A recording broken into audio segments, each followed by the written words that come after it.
Les forces d'élite camerounaises font un raid sur ce bâtiment soupçonné d'être un refuge pour les milices séparatistes anglophones.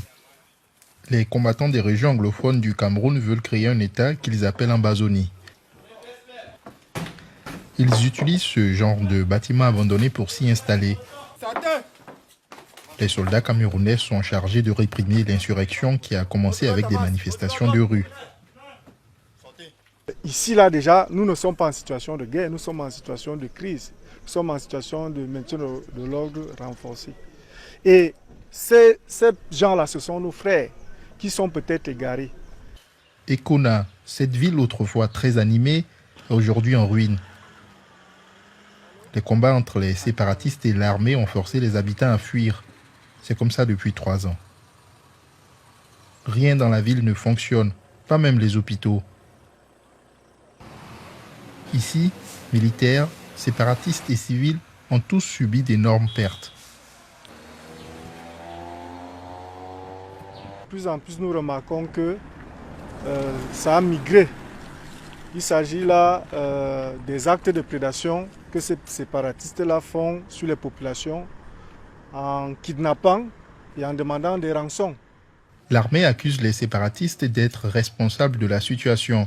Pourtant, les forces camerounaises ont aussi été accusées de commettre de graves violations des droits de l'homme à l'encontre de la population locale. Des accusations qu'elle a plusieurs fois démenties, en dépit des vidéos montrant des soldats en train de brûler des villages et d'attaquer des civils. Entre-temps, des centaines de combattants séparatistes ont quitté le mouvement en invoquant la mauvaise gestion financière de leurs dirigeants qui sont réfugiés à l'étranger. Cet homme a combattu avec eux pendant 3 ans. Aujourd'hui, il suit un programme d'amnistie du gouvernement. Tout ce qu'on nous a dit sur le mouvement était un mensonge. Les dirigeants se sont servis de nous pour collecter des fonds pour leurs gains personnels. C'est pour cela que j'ai arrêté de me battre. Le véhicule blindé se dirige vers une base militaire de Mouyouka, une autre ville dévastée par les combats. Sur cette route, tout le monde a fui. La sécurité est très renforcée sur cette base, nous dit le commandant. Les séparatistes ont leur propre camp à quelques kilomètres de là. Dans tout le Cameroun anglophone, des attaques de sécessionnistes ont toujours lieu, mais l'armée dit qu'elle travaille dur pour contrer ces attaques.